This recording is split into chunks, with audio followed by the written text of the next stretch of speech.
it's not a coincidence that this came out now. There are a lot of insiders who know this stuff about Swalwell who are holding on to this information, just waiting for the opportune time to bring it up. Nancy Pelosi making statements like, oh, I knew nothing about this. It's like, that is total bullshit. It's just total bullshit because everybody knew. There have been news reports suggesting a connection between Katie Porter and some of the influencers that were circulating those accusations early on. It's not beyond the realm of possibility that, someone within the Democratic Party, even a candidate in the governor's race, may have leaked this stuff, this information to get it out there.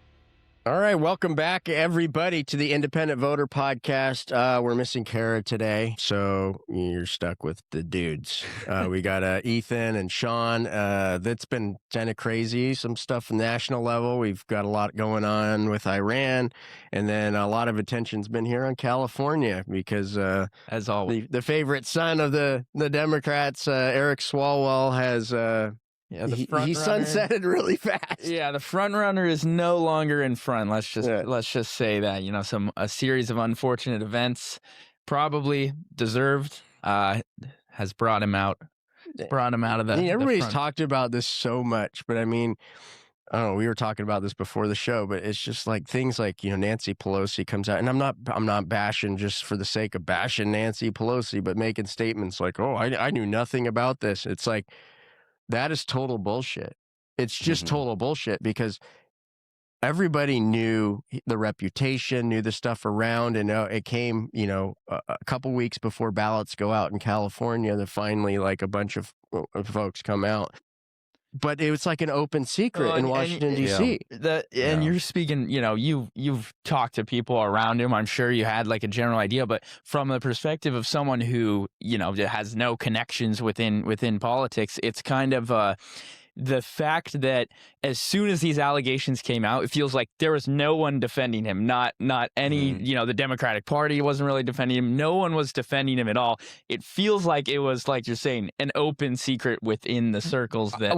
You had this into you had Swalwell voters, saying, oh, well, it's not a coincidence that this came out now. And you know what? You're right. It's not a coincidence that this came out now. That doesn't mean it's not true, that the things against him aren't true, but it's not a coincidence because there are a lot of insiders who know this stuff in California, who know this stuff about Swalwell, who are holding on to this information, just waiting for the opportune time to bring it up.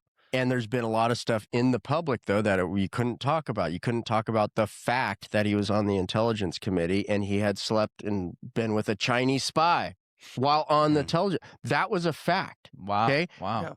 That wasn't a secret.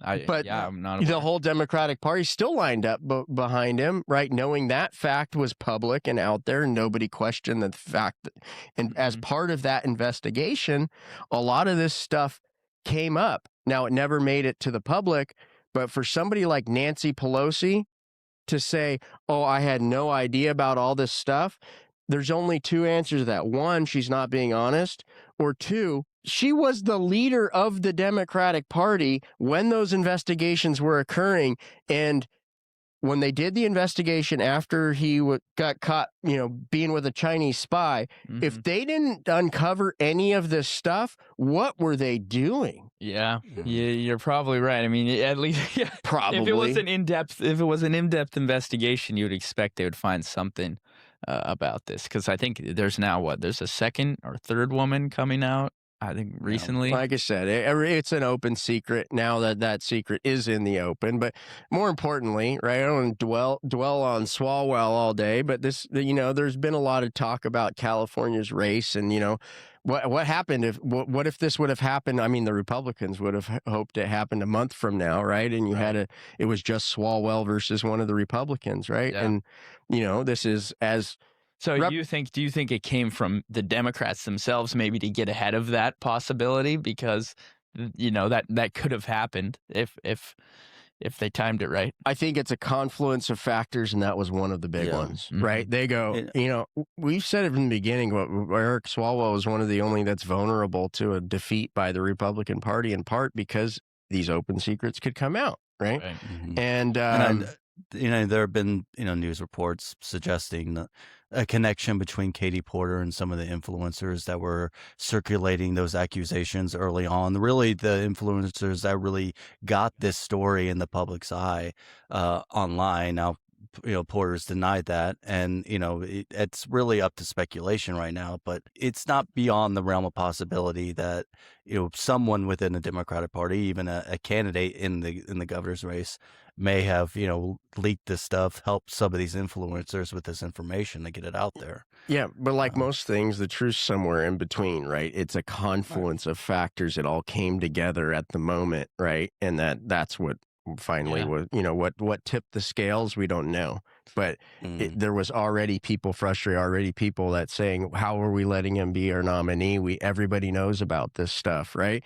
And so it bubbled up. And I think an interesting follow has been the billionaire guy who was like hosting him at his house. Yeah, he's like, I told this guy to get the fuck out of my house.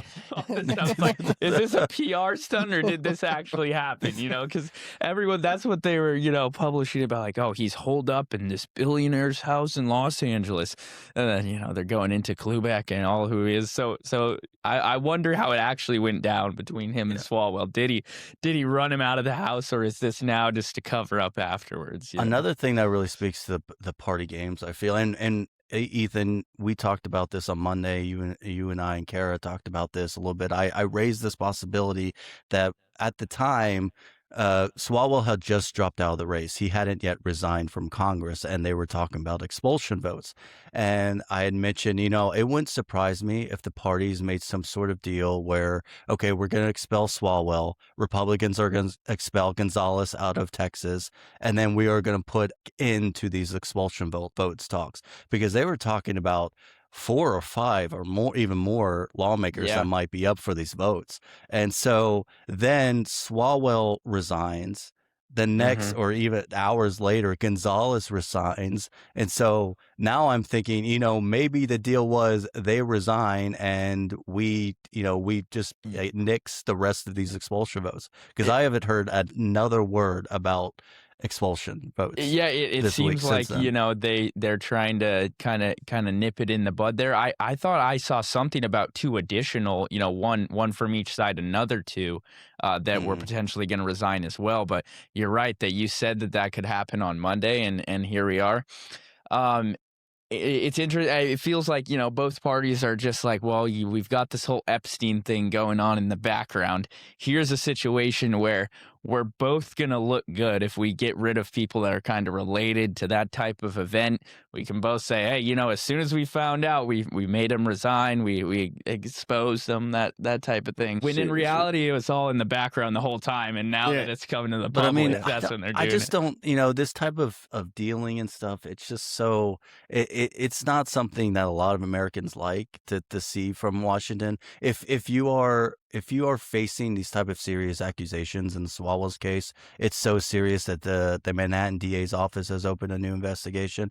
You got to resign. That's period. And he did, but you got to resign. Gonzalez had to resign. Anyone in Congress who is facing some serious allegations against them, these are not people you want in Congress. So it's I don't know. That's for sure. Yeah. That's for sure. I mean, it's related to this. I mean, most of the discussion right now, there's lots of stuff talking about what's going on in Iran, obviously, which is, shaken up. Even within, you have the more non-interventionist Republicans, like the Rand Pauls of the world, aren't happy about the dealings in Iran. Of course, there's folks on the left who are just going to oppose what Trump's doing, whatever he's doing. Then there's the legitimate, there's perspectives on each side. One side is we've destroyed all of Iran's, basically offensive capabilities and a lot of their defensive stuff, and they're kind of just left with a ragtag crew that's all they can do is kind of frustrate stuff in the Strait of Hormuz, and that's a net benefit, blah, blah, blah. Then you have the other side, right? What are we doing out there, over there, spending our money, doing all this stuff? But what they're not talking about is Trump's attack right here at home in a big oil state of Alaska, right? That's kind of gone under the national radar, but he was very vocal in public about how Alaska has this, dishonest and unfair process in I want to address that because of ranked choice voting. Of ranked choice voting, right? the top 4 in ranked choice voting, right? And I want to address this. I want to be clear. Okay, I play devil's advocate a lot, and I don't bash on Trump for the sake of bashing Trump. In fact, I think there's a lot of things that he uniquely did. I'm also, like Riley Gaines, I thought had a very, whatever you think about her statement the other day was great. She got a lot of flack because she said, I don't think Trump should be talking like ending civilizations and stuff like that. I think he should have some more humility. I'm still a supporter, and she got attacked for it. I mean, I'm not as big supporter like Riley Gaines, but I think in the same vein as like, I don't want to focus this discussion on, it has nothing to do with Donald Trump himself. The fact that he made it an issue of Alaska, it has nothing to do with unfairness. It has nothing to do with dishonesty. In fact, Alaska is only one of 3 states that treats every voter, regardless of party, the same because they have a nonpartisan primary. What he doesn't like is that even though a Republican gets elected in Alaska, right, even though it's a Republican, Trump is upset because it's not his Republican, right? Right. And that's what a top 4 nonpartisan primary does. It requires a candidate to appeal to a broader base of voters, right? And so that's what the fight is about. And whatever you think about his debates and elsewhere, whether it's Iran or anywhere else, this debate is not an honest debate that he's having. Maybe he doesn't even think about the debate in the context of true voter rights because he, like political scientist in the history of United States elections, think within this red and blue lens. But take a step back about individual voter rights. To say that Alaska's process, which allows everybody to compete on the same level, unlike 47 other states, is somehow unfair to voters is just intellectually dishonest. Right. It just on a purely objective level. Objectively, a dishonest discussion, right?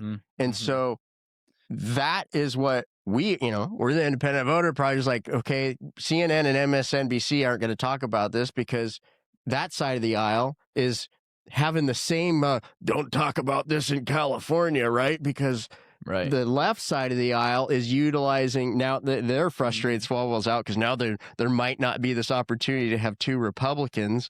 Right. Why would that be a Democrat opportunity? Because then they can blame the nonpartisan primary. Yeah, and what's unfortunate, I think, about it, the whole situation is now that it's ranked choice voting has kind of become a demonized word. Now as soon, I guarantee you we're going to see it in the comments as soon as we post something about ranked choice voting. It's gonna be like, I heard ranked choice voting is for Democrats. I heard ranked choice voting only gets the liberals in power or something like that. And I'm not saying, look, there are plenty of situations where I'm sure where the Democrats are in power in their blue states that they would not want ranked choice voting either. So it's just about this whole game of words that they're playing. And it's even more complex than that.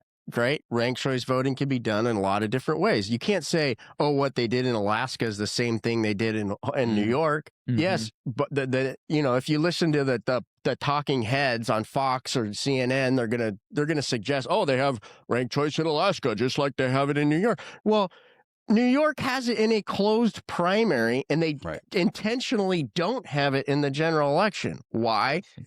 Because the Democrats made a deal with the reformers and said, okay, we'll have some competition among ourselves, but we're not going to introduce competition with anybody outside of our party. I see. Yeah, the party in power tends to have an issue with systemic reforms wherever they are. It doesn't matter if it's Republicans in Alaska or Democrats in New York, but they're okay with it when their own members get to use it. As long as if it's reserved for their members, they're fine. A case out of Michigan where the GOP kicks out the Rank My Vote group from their convention right after a state rep had heckled them and calls them communists. At the same time, the exact same week, a Republican Party in Virginia voted to use ranked choice voting, which would have been in a closed contest. That state's GOP has used it in conventions, again, a closed process. The Virgin Island Republican Party became the first Republican Party to use it in a presidential primary or caucus. Again, it was a closed system. So as long as, you're reserving the benefits of these reforms for party members only, they're okay with it. But if it even if there is an inkling that it might challenge their authority over elections on the broader sense, they're going to fight it. So it's I think from a younger person's perspective, like it feels like right now we've just reached such an intense polarization between people, and what I hope is that it's because you're wrong between party because it's because you're wrong, and what I think is I hope that the world, it goes in cycles. So many systems work in cycles. I hope that what we see is the people have an urge to return to kind of normalcy and return to, a more moderate system of governing where we're agreeing on more things because it's a reaction to today's world of polarization. And I think that hopefully we can use that idea and that kind of momentum to show like ranked choice voting, open primaries. These are systems that actually encourage that. Let's and at the very least, we got to talk about why they're becoming such issues. At the very least, even if you impose it, why do people want more choice? Why do people want open primaries? Right? Because they think that the system is monopolized. I mean, right? I don't think people feel like I can make this happen by voting for a different person. I certainly don't feel like, okay, if I vote for this candidate, all of a sudden, everyone's going to start getting along. Like, you can't. You got to change the incentives. Got to change the system. But right. America has a long history of ping-ponging back and forth between the Republican Party and the Democratic Party in terms of who has control. And at the end of the day, very little has changed, no matter who holds the reins of government. You have to change the incentives of what exactly are their incentives when they go to Washington, when they go to their state capital. What is their incentive? Is it to be held accountable to the voters that elected them into office or the broader electorate of their constituency? Or is it to appeal to a party's base? Is it to appeal to their party leadership and do what they say just so they could keep their seats? Right. And that brings up a great point. Trump voters who are upset, campaigned on starting no wars. Now here we are in Iran, is looking at invading Cuba. Like these are the type of things that keep the politicians accountable to us as a constituency, So that's such an important thing to bring up, Shawn, is like, regardless of which politicians you do support, you should want them to have to, maintain their campaign promises and maintain what they told you that they would do. Trump would argue he's been consistent about Iran his whole life, and he's always said they can't have a nuclear weapons. And the fact is, I don't know the intelligence where that, Rand Paul would say they weren't an imminent threat. Others would say that there are, right? We also were told there was weapons of mass destruction in Iraq. So who knows who to believe? But I think more excitingly, now with Swalwell out of the California race, everybody's like, well, he was in the lead. What's going on? And we're out in the field again, right? That's true. Yeah, we are. Let's see. In a few hours here, we're going to start reaching out to our, everyone's favorite MPPs, Democrats, and Republicans, all about the California governor's race and the issues that they care about the most. And, maybe we'll see. Maybe we can get back on the New York Times, something like that. Yeah. So, I mean, but this is one thing people don't know. There's no less than at least 6 polls or something that have got in a rush, got in the field because everybody needs to know. But who's funding? Every single poll is funded by an independent expenditure committee, a campaign, right? And then all the news stories are written off them. It's like, if I asked the questions in a certain way, I could get Mickey Mouse to be in the lead for California governor, right? We're the only poll. We don't have a dog in the fight.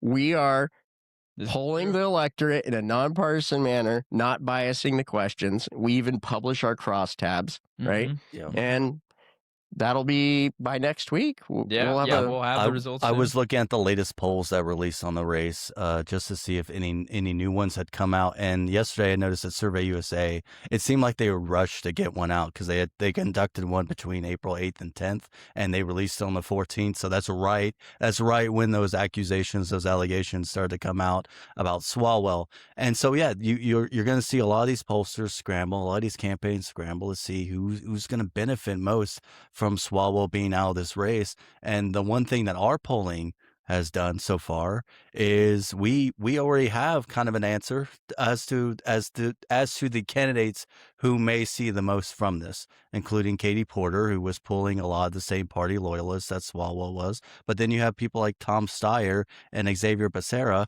who are going to pull in some of his independent support, the no party preference support that he has. So it's going to be interesting to see what the outcome of this new IVP poll. It certainly feels like an inflection point, right? Because like you're saying, of course, the candidates want to immediately rush out there. Whoever's kind of in the lead is where the support will flock to. Personally, online I've seen the most stuff about Steyer. I don't know why that is. That's just who has immediately kind of like seemed to take a prominent role. Yeah, Steyer's been polling a lot better. So when you a lot has happened, obviously, and since February when IVP put out its first poll. You have Chad Bianco season ballots. You have Steve Hilton getting Trump's endorsement. Even things have come out again, resurfaced from about Katie Porter about the way that she treats her staff, right? And that has had a negative impact on her campaign. Meanwhile, Steyer has been kind of gaining support in the polls. And the one thing that our crosstabs show is that, a fifth of his voters right now are registered no party preference. So he has support among Democrats. He also has support outside the party. And so that could ultimately benefit him very much in this race. Yeah, but it also could be just a name ID thing. The guy spent just buco bucks, right? Yeah. He's got the deep pockets. I don't want, I'll just disclose my bias. I think, I just think it's highly ironic that a guy that spent more money trying to influence politics so he makes more money comes out and the first thing is, we need to get money out of politics. Okay. Yeah. I've seen some of him. I've seen a lot of Matt Mahan stuff going on especially on TV. I see him a lot. And personally, I feel like I could identify with him. He seems like just a reasonable The candidate whose guy. supporters I'm seeing a lot more in my FYP on TikTok is Javier Becerra. His supporters have really come out since the Swalwell stuff and said, well, now there's only a couple of real candidates. And, they am obviously trying to bolster, the name ID of their own candidates. Since Becerra's struggled. He's struggled to get into the top 5 of the candidates in this race. And when you look at our crosstabs, you can see, yes, with Swalwell out, that could boost him. I don't know if it's going to boost him into a top spot, but it's certainly what you're going to notice is that there's a bigger difference because you've heard all these people, even Democrats, say, the weaker polling candidates need to drop out, to avoid the doomsday scenario of 2 Republicans going to November, right? That's their narrative, right? That they try to, but when the top Democrat drops out, that's going to have a bigger impact than the weaker candidates dropping out. And the irony is, it's their lower polling candidates that are like on a pure ready for the job qualifications level, or like the most like Villaraigosa could step in day one. And I think I obviously I don't want to see any of the terrible stuff that happened with Swalwell, but it's interesting to see kind of this shake-up moment and how it affects everyone. And I would like to see that, for a longer duration of the campaign. Maybe Becerra does come for a ton of his supporters come out. And that's why we need to move from this top 2 system, which continually, it kind of limits it. It just you're able to fearmonger around it and move to top 4 where this type of campaigning could continue throughout the entire process. Yeah. And full disclosure, IVP's been talking about supporting such a model for a long time. As authors of the top 2, we say that, you can go advance to top 4, right? We can't go backwards, right? Right. I think that will be an issue, but here's to really understand nonpartisan reform and partisan politics. 100% confident.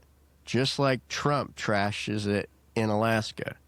The moment ourselves or another reform organization starts moving and making it an issue, it will be the exact quote-unquote opposite side of the political aisle that has nothing but bad things to say about Trump for the last, 15 years, whatever long it's, will be saying the exact same thing as Trump. So you're saying we could see a rare moment of agreement. They will come together on this issue, right? Yeah. They will never say that they're together, but just put their statements together. They will hire the same pollsters to come up with the same messaging against it. They will do the same fear tactics, and it'll all be anti-democratic and this and that, right? And that's what's going to happen. Yeah. I can 100% guarantee it.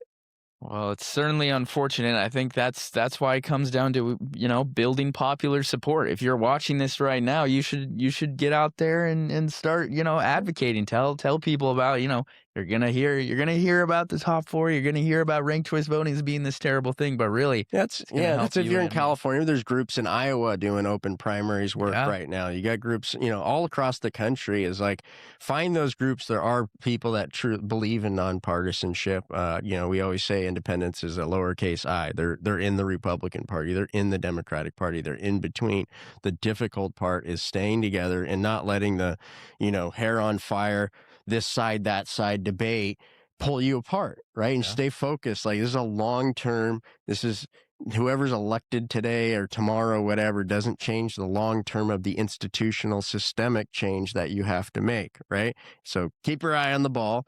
I know we've done a lot of talking about California, and this stuff is like, let's get through some quick hits and wrap it up. Like, you got to have some, Shawn, you got to have a quick hit that doesn't have to do with California.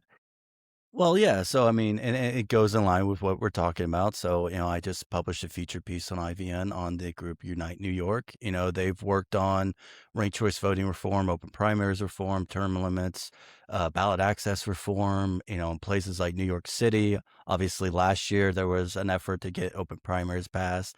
Again, seeing the joint effort by the major parties to squash that before it could ever go to November. And there you have, 1 in 5 voters in New York City are registered independent of a political party, and then they can't vote in the partisan primary system. But right now, they're focused on in Buffalo, where the revision commission there is going to consider a resolution for open primaries and ranked choice voting and ballot access reform. I don't, it's crazy. I learned this through my interview with Anthony Thomas, who's the executive director for that group, who said that in New York, or the group had said in New York, it is not uncommon for particularly like state lawmakers who are not seeking re-election, they're going to resign or whatever. What they do is they wait until after the filing deadline for the primary to announce that they're not going to run again. They're not going to run for re-election. That allows their local party committee to then fill that party vacancy in the general election. So they could skip the primary altogether. Wow. This happens a lot apparently in New York. And the reason why they're focused on Buffalo is because this just happened in Buffalo, where the state assembly majority leader decided that she was not going to run for re-election.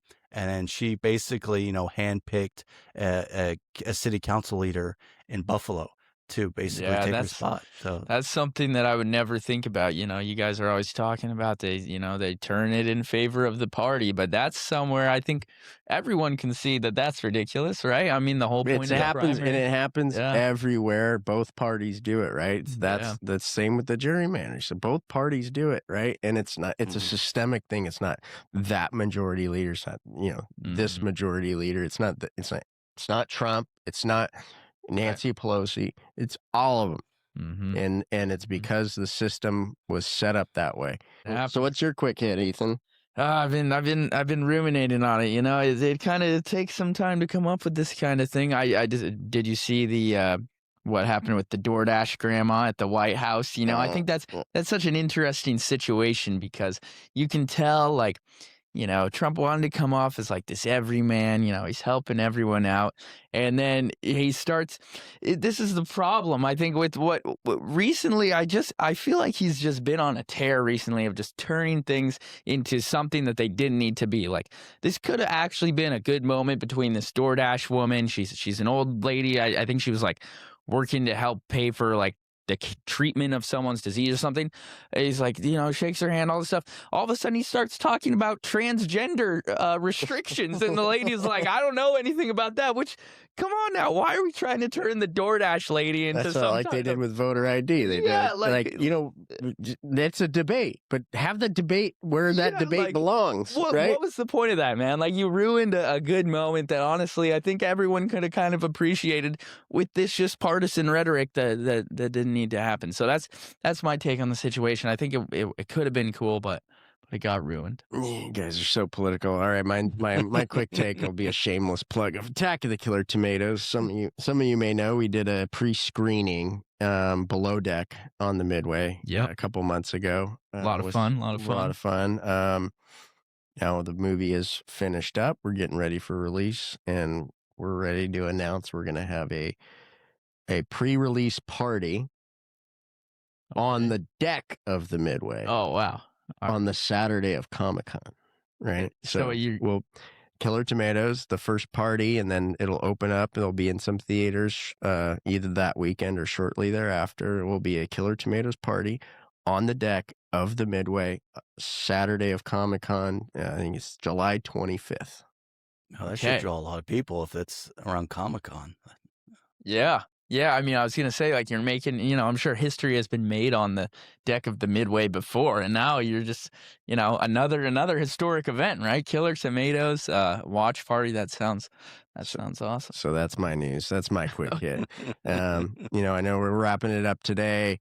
Thanks everybody for listening in. Hopefully you're enjoying the different perspectives, even though we lost Kara for today. But if you haven't subscribed already and you're watching on YouTube, subscribe. If you're listening on Spotify, what do they call it? Follow or whatever. Hopefully we each brought out enough of our feminine side to make up for Kara being. I know you did. But or come to ivn.us, which Ethan is in the process. We're going to be relaunching it here in short time, but I've been doing a lot of development there. IndependentVoterProject.org, also under redevelopment. But you know what? The donate button still works right now. So, follow us anywhere on social media. Look for Independent Voter, and you'll find us on Facebook and Instagram. Maybe one day we'll get onto TikTok. But we only got 2 legs each. So, thanks for coming. Thanks for joining us. Stay independent, and we'll be back at you next week. This is the Independent Voter Podcast, sponsored by the Independent Voter Project and produced by OLAS Media. Remember, you can always find the Independent Voter Podcast or the How It Really Works series at ivn.us.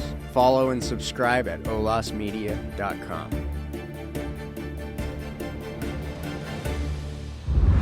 OLAS Media.